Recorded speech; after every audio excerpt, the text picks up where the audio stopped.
Hemos llegado, queridos amigos y hermanos, el día viernes 6 de marzo, para estudiar y meditar.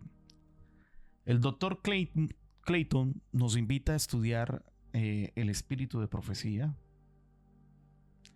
Y qué importante párrafo el que nos comparte el día de hoy. Que todo esto va, sin lugar a duda, conforme a lo estudiado durante la semana. Hechos de los Apóstoles. Como en los días de los apóstoles, los hombres intentan por medio de tradiciones y filosofías destruir la fe en las Escrituras. Así hoy, por los complacientes conceptos de la alta crítica, la evolución, el espiritismo, la teosofía y el panteísmo, el enemigo de la justicia está procurando llevar a las almas por caminos prohibidos. Para muchos, la Biblia es una lámpara sin aceite porque han dirigido sus mentes hacia canales de creencias especulativas que traen falsos conceptos y confusión. La obra de la alta crítica, al criticar, conjeturar y reconstruir, está destruyendo la fe en la Biblia como revelación divina. Está privando a la palabra de Dios del poder de guiar, levantar e inspirar las vidas humanas. Por el espiritismo, multitudes son inducidas a pensar que el deseo es la mayor ley, que la licencia es libertad y que el hombre es responsable únicamente de sí mismo ante Dios. El seguidor de Cristo se encontrará con las palabras persuasivas contra las cuales el apóstol advirtió a los creyentes de Colosas.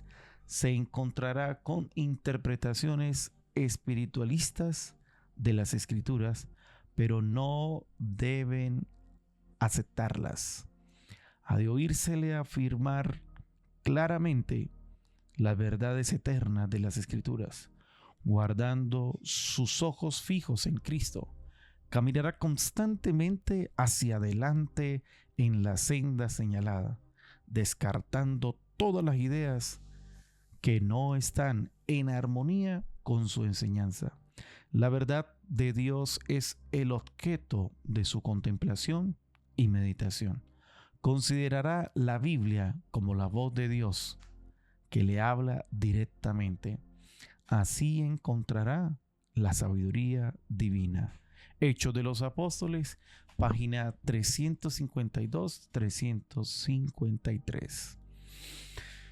Mis hermanos, hay que ir a la Biblia, hay que ir a la palabra, hay que profundizar en ella, hay que crecer en el conocimiento de la misma, hay que ir al contexto de cada texto, hay que ponerse los lentes del autor, hay que hacer preguntas al texto, hay que tratar de descubrir a través de un diccionario, ¿sí? Un diccionario teológico, esas palabras claves, porque recuerde que el idioma griego es completamente diferente al español. Y aunque usted hoy tenga la Biblia y la lea y sienta ese gozo, bueno, escudriñar las Escrituras, dice el consejo bíblico. ¿Sí? Profundice, navegue en lo que realmente la Biblia dice. La Biblia es poderosa. La Biblia, mis hermanos, es la manera en que Dios revela su voluntad. Poder comprender el sueño, el deseo de Dios para tu vida y mi vida es algo realmente maravilloso. Usted puede leerla, usted puede estudiarla, como leer cualquier libro, pero y aún así va a sentir que el Espíritu de Dios va a ser mella en tu mente, en tu cerebro. Pero cuando usted la profundiza, cuando usted con oración la estudia, se va a dar cuenta con un corazón dispuesto, con un corazón que le dice a él antes, previamente en oración: Señor, habla, toma el control de mis pensamientos, quita estos paradigmas, estos conceptos previos y guíame como un padre guía a un hijo tomados de la mano. ¿Qué significa? Que en Cristo habita corporalmente toda la plenitud de la deidad y que Él es la cabeza de todo principado y potestad. Nos manda a estudiar Colosenses 2, 9 y 10, ver también Juan 1, 1, Hebreos 1, 3 y 1 de Pedro 3, 22. ¿Qué significa? ¿Sí? Aquí tenemos el texto incluso en pantalla. Porque en Él, ¿en quién? En Él habita corporalmente toda la plenitud de la deidad. En Él. Y vosotros estáis completos en Él. Interesante. Que es la cabeza de todo principado y potestad. Bien, vamos a estudiar este texto. Colosenses capítulo 2, versículos 9 y 10. Colosenses capítulo 2, versículo 9 y 10. Abra su Biblia. Vamos a profundizar en este interesante versículo. Colosenses 2, 9 y 10. Y para comenzar, es como el antivirus espiritual. ¿Sí? Un computador, ¿sí?, necesita protección para que no se te va a dañar, para que no se te va a llenar de virus. El apóstol Pablo nos está diciendo en este texto, y también lo explicó en el capítulo 1 de Colosas, que nuestra fe a veces se ve atacada por virus ideológicos. La promesa de hoy, mis hermanos queridos, es que no necesitamos un DLC, para tu fe, ¿sí? ¿Qué significa eso de DLC? Un contenido descargable extra, ¿sí? O un parche externo para tu fe. En Cristo el sistema está completo de fábrica, ¿sí? Miren qué interesante esta imagen. Muchas personas sienten que su vida espiritual está estancada, no avanza. Y entonces empiezan a buscar extras, reglas, incluyendo horóscopos o nuevas filosofías para poder comprender la plenitud. ¿Fuera de quién? Fuera de Jesús. Mis hermanos, eso es tan inútil como intentar cargar un celular con la foto de un tomacorriente. Hay una apariencia de conexión, pero en realidad no hay un flujo de poder real. Esa es la realidad de muchos creyentes, de muchos cristianos que no profundizan, que no tienen columnas en su experiencia de relación y comunión con Dios. No hay columnas. Ustedes saben que una casa está compuesta, sí, por columnas, ¿sí? ¿Qué pasa si esas columnas se quitan? Se desploma todo, se cae la casa. Porque en Él habita corporalmente toda la plenitud de la deidad. Y vosotros estáis completos ¿en quién? Miren nuevamente la palabra ¿quién? En Él. Esa repetición es clave. Colosenses capítulo 2, versículos 9 y 10. Es el momento, mis queridos hermanos, que ustedes y yo podamos entender que lejos de Dios no somos nada. En Él estamos como completos. No podemos caer en este conflicto del problema del sincretismo versus la respuesta de Pablo. ¿Sí? Este es, podríamos decir, el contexto histórico y a la vez teológico que el apóstol en este versículo nos plantea. Aquí el apóstol Pablo nos está diciendo que en Colosas había ese tipo de mezclas, sincretismo y jerarquías. Gente que formaba parte de la iglesia. Ese es el detalle. Gente que había tomado la decisión de aceptar a Cristo. Pero el apóstol Pablo ahora les dice, mire, Cristo es la imagen de la sustancia de Dios, cabeza de todo poder. No hay intermediarios ni ritos adicionales para llegar ¿a quién? Al Padre. Vamos con la gramática. Nos encontramos con el verbo habita, katoikei, está en presente continuo, ¿sí? Dios no visita a Jesús, reside permanentemente. El verbo que encontramos también, están llenos, pleiromenoi, está en perfecto pasivo. Perfecto pasivo, ¿qué significa? Que ya fuiste lleno en el pasado y sigues lleno hoy. Es un estado como permanente, permanente.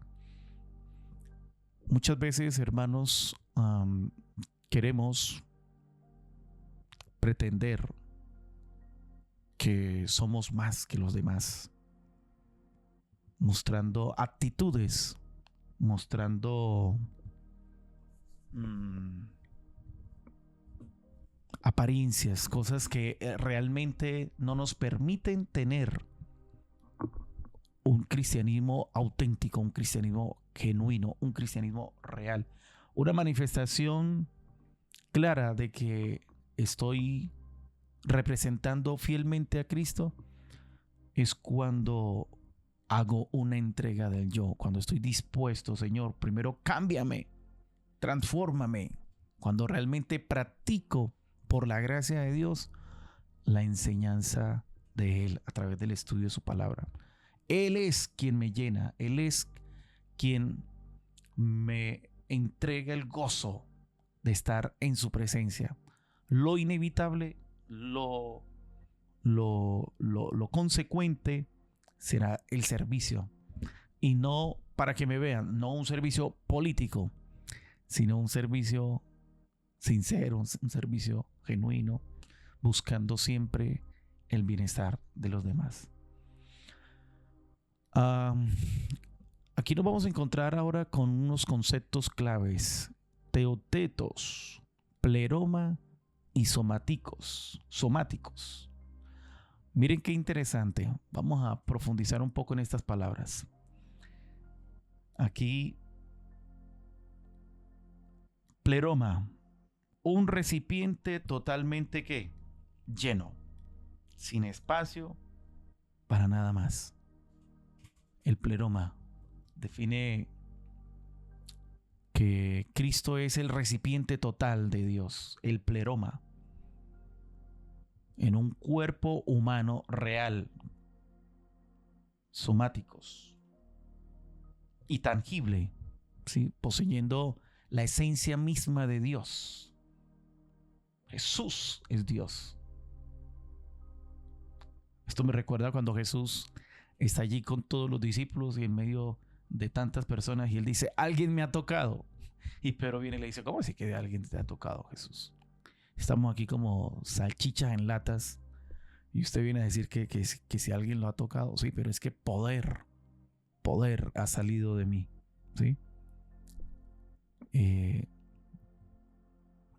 Él es Dios, la esencia misma, la esencia divina misma. Único mediador, ¿sí?, que ha venido al mundo, que vino al mundo para traer salvación y vida eterna. Cristo es el recipiente total de Dios, en forma como humana, el único mediador necesario. Los ángeles quisieron, tal vez, reemplazar a Jesús, pero no, Señor, eso les era prohibido, porque la tarea no era fácil, pero Jesús era el único calificado y capacitado. Calificado y capacitado. Cristo es Dios al 100%, ¿sí? La suficiencia de la persona de Jesús. Dios no se reparte en pedazos. Toda su plenitud está en Jesús. Deja de buscar a Dios en energías o en filosofías. Búscalo en la persona de ¿quién? De Cristo Jesús. Él es toda la plenitud. Toda la plenitud está en ¿quién? En Cristo Jesús. Él era el único capacitado para poder cumplir esta misión. No solo tuvo la buena intención de venir a salvar a la humanidad, no solamente tuvo la llave maestra de poder abrir esa puerta en la que estábamos cautivos, ¿sí?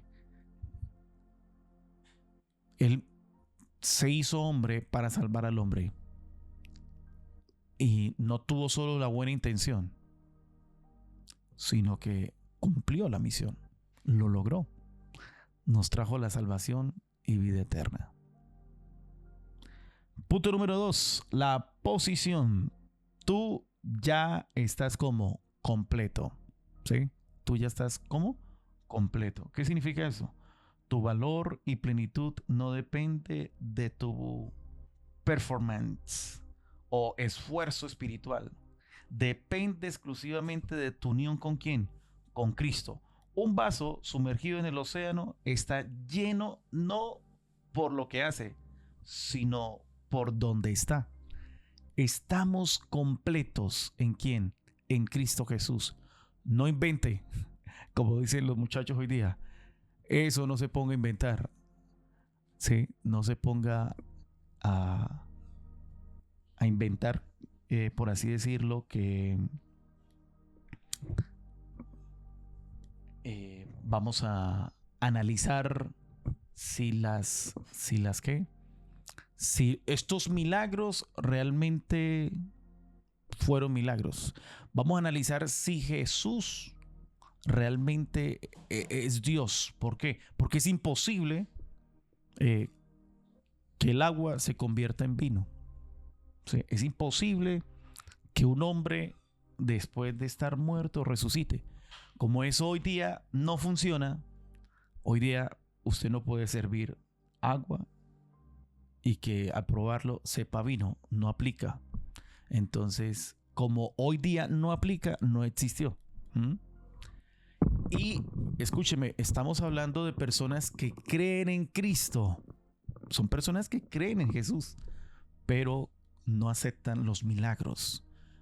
Está en la Biblia y sencillamente son ilustraciones, son anécdotas, son, ¿cómo llamarlo?, historias metafóricas. Y ese problema que hoy de la alta crítica y de muchas personas experimentan y enseñan y lo viven, porque Jesús lo consideran como un maestro, un gran maestro, pero realmente ha producido esa transformación de salvación en el corazón de estas personas. No. ¿Por qué? Porque incluso aunque acepten a Cristo, su vida no va conforme a la voluntad de Dios.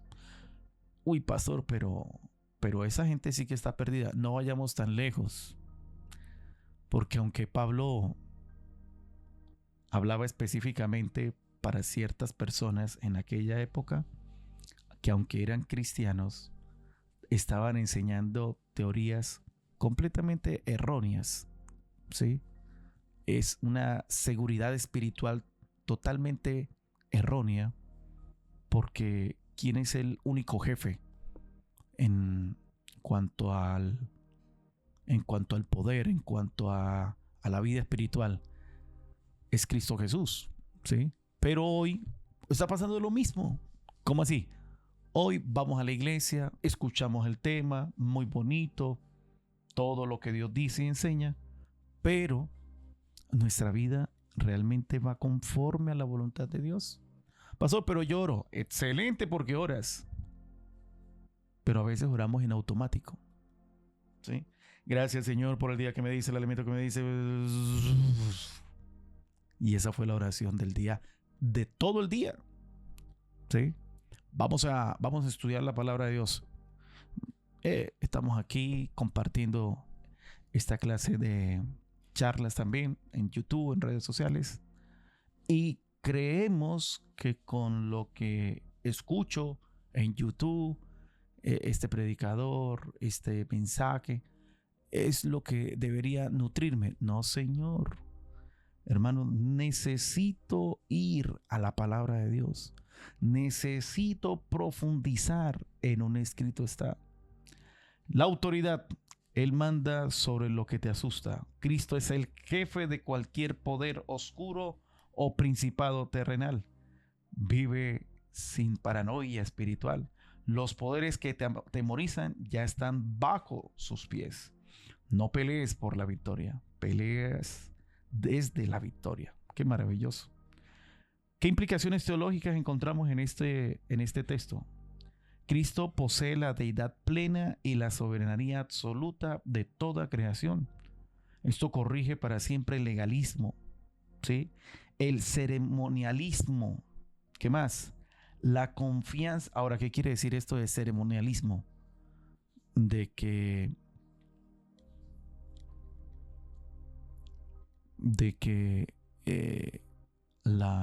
la forma es lo que salva.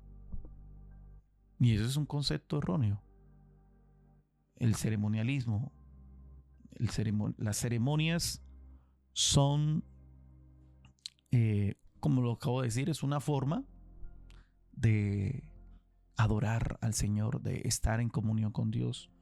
Pero el ceremonialismo no me salva. O cuando yo hago las cosas por religión, por tradición, estoy desenfocado porque lo que hoy día la iglesia ha adoptado como una ceremonia es para poder experimentar el gozo de hacer la voluntad de Dios.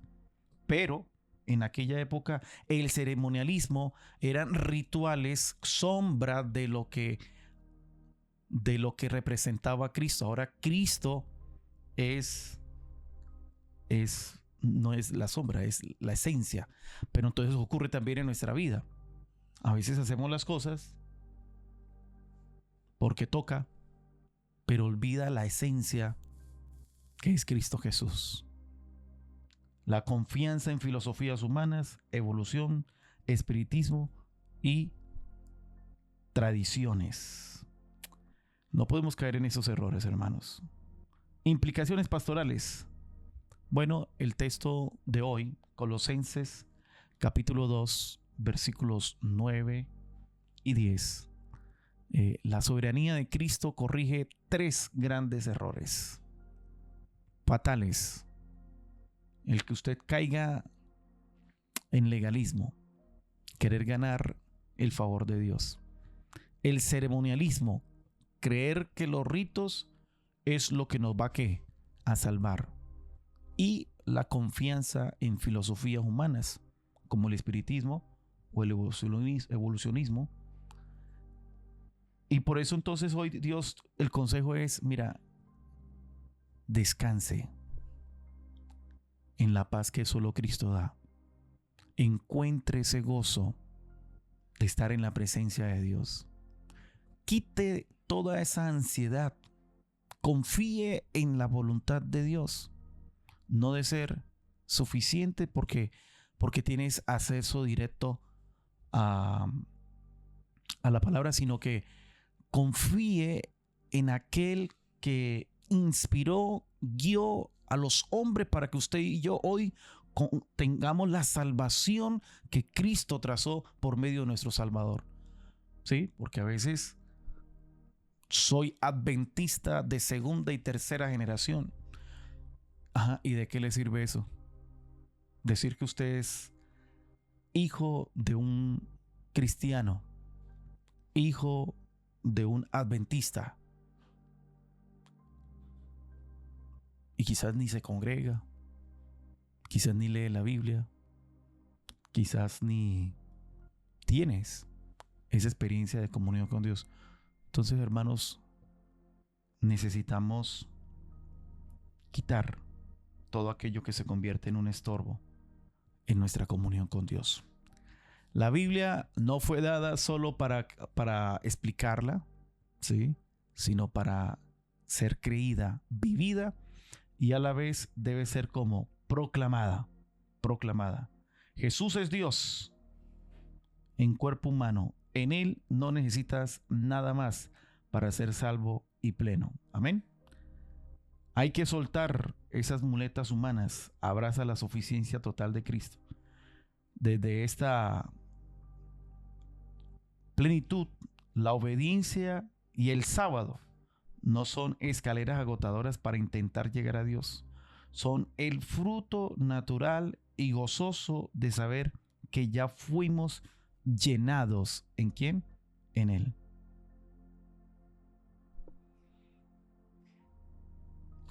¿Qué extra has estado tratando de añadir a quién? ¿A tu fe? Cuéntanos allí en los comentarios y oremos juntos por libertad. Mis queridos hermanos, el estudio de hoy nos muestra que usted y yo solo, única y exclusivamente debemos aprender a depender ¿de quién? De Cristo. Él es nuestra plenitud. La observancia de la ley de Dios, incluyendo el sábado, viene como resultado de comprender ese amor, ese llamado que Cristo hizo en nuestras vidas. Amén. Bien, mis apreciados, ¿qué significa que Cristo habita corporalmente toda la plenitud de la deidad y que Él es la cabeza de todo principado y potestad? Bueno, plenitud de la deidad significa que Jesús es Dios en su totalidad. No es una divinidad parcial o inferior.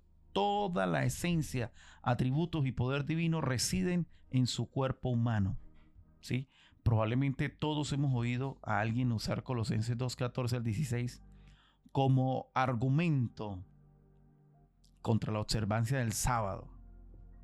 ¿Qué otros problemas, además de los que la lección de esta semana puso de manifiesto, implica el uso de estos textos para argumentar que ya no necesitamos guardar el cuarto mandamiento? Bueno, hay confusión de leyes, mezcla las leyes ceremoniales, rituales y sombra con la ley moral, los 10 ¿qué? Los 10 mandamientos. Entonces se produce esa inconsistencia teológica. Si se usa para anular el sábado, se corre el riesgo de invalidar otros principios morales fundamentales que también forman parte del decálogo. El contexto del acta de los decretos ignora que lo clavado en la cruz fue el registro de nuestra deuda, el pecado y el sistema de sacrificios, no la norma ética de Dios. ¿Qué opinas de quienes insisten en que deben ser observadas las prácticas ceremoniales del Antiguo Testamento? Independientemente del provecho espiritual que pudiera resultar de ello, ¿qué problemas surgen del hecho mismo de insistir en su obligatoriedad? Negación del cumplimiento. Sugiere que el sacrificio de Cristo no fue suficiente o final, ya que dichas prácticas eran ¿qué? Sombras que apuntaban a Él. Carga innecesaria. Impone un sistema de tipos y símbolos que ya perdió su vigencia tras la muerte del Cordero de Dios. Desvío del Evangelio, se corre el riesgo de buscar la justicia por las obras de la ley ceremonial en lugar de por la gracia.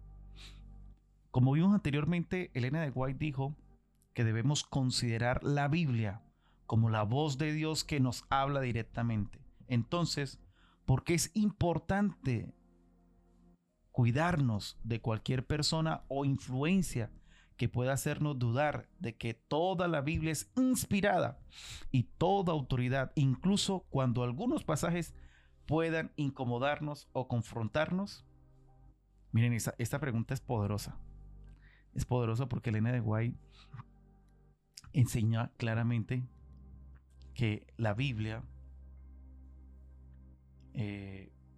cambia, transforma, pero qué triste es cuando es mal interpretada o cuando yo le hago decir a la Biblia lo que ella no dice. Y no estamos hablando solamente de comunidades cristianas, religiosas, sino que es un error que se comete como pueblo de Dios, incluso nosotros mismos. Le hacemos decir a la Biblia lo que ella no dice. Causa y razón. Causa y razón. No la estudiamos. No la estudiamos. No profundizamos. No, que es que yo, bueno, sí, usted puede tener creencias, usted puede tener doctrinas, y amén por ello. Gloria a Dios que existe eso. Pero, mi hermano, necesitamos pan fresco. La manera en que Dios te habla a través es el estudio de la palabra, profundizando en ella. Perseveración de la fe. Si se duda de una parte, se pierde la confianza en el todo. La autoridad bíblica no puede ser selectiva. Confrontación necesaria. La Biblia tiene como función redarguir e incomodar para generar crecimiento. Rechazar pasajes incómodos es rechazar la corrección divina. Escudo contra el error. Una Biblia fragmentada deja al individuo vulnerable a filosofías y tradiciones mencionadas anteriormente. Y qué pesar cuando descuido la palabra de Dios por leer filosofías humanas. Y es increíble, pero esa es la tendencia hoy día en nuestra juventud. Leen o creen que la Biblia es la palabra de Dios. No hay duda de eso. Pero empiezan a leer filosofías, libros que hacen que la Biblia lleguen a considerar que la Biblia no es inspiración divina. Muy bonito la lectura, muy bonito la vida de Jesús, el conocimiento teórico, lo creen, pero vuelve y juega. Su vida no está realmente en armonía con la voluntad de Dios. Y por lo tanto, se vive en adulterio, se drogan, fuman, consumen sustancias que produce enfermedad. Pero aún así, Dios es amor. Aún así, qué maravilloso, pastor, escucharlo, hablar como usted habla, espectacular. Pero mi vida no produce ninguna transformación, no hay ningún cambio. ¿Por qué? Porque Jesús y la Biblia es teoría. Y eso es triste, muy triste, familia. Esa es la tendencia hoy. Es la tendencia hoy. Y si usted no está fielmente arraigado en un escrito, está hasta usted, que es conocedor, que tiene su fe anclada en la Biblia, una persona con ese tipo de conocimiento te puede llevar incluso a apartarte de los caminos de Dios. Bien, mis amigos, hemos llegado a la parte final. La próxima semana vamos a estar hablando precisamente de esto, de vivir realmente en el conocimiento, en esa luz que ha brillado en nuestra mente, en nuestro cerebro, en nuestro lóbulo frontal. Cierra tus ojos allí donde estás, vamos a orar. Padre, gracias, Señor, por tu palabra, gracias por este tiempo de calidad que dedicamos a profundizar cada texto, contextualizarlo histórica y teológicamente, poder aplicar, adaptar y cómo poder también visualizar, Señor, que hoy precisamente muchos de los problemas que vivió el apóstol Pablo están minando hoy tu iglesia también. Ayúdanos, bendito Padre, a ser ese pueblo de la Biblia, a ir a tus consejos, a tus principios, a esas columnas invaluarte. Pero más que tener un conocimiento teórico, podríamos ser muy buenos reteniendo conceptos, teorías, pero no vivir, no experimentar realmente la esencia del cristianismo, la plenitud de Cristo en nuestro caminar. Señor, venimos a ser como címbalo que resuena. Venimos tal vez a ser como seres de luz, pero qué triste que realmente en la experiencia práctica estemos negando tu nombre, Señor. Ayúdanos a ser cristianos auténticos, a poder reflejar tu luz aún en un mundo tan lleno de oscuridad. Concédenos tu bendición en este día. Lo imploramos en el nombre de Jesús. Amén. Amén. Bien, mis hermanos, Dios les bendiga. Un abrazo enorme de parte de Jesús para cada uno de ustedes. Bendiciones.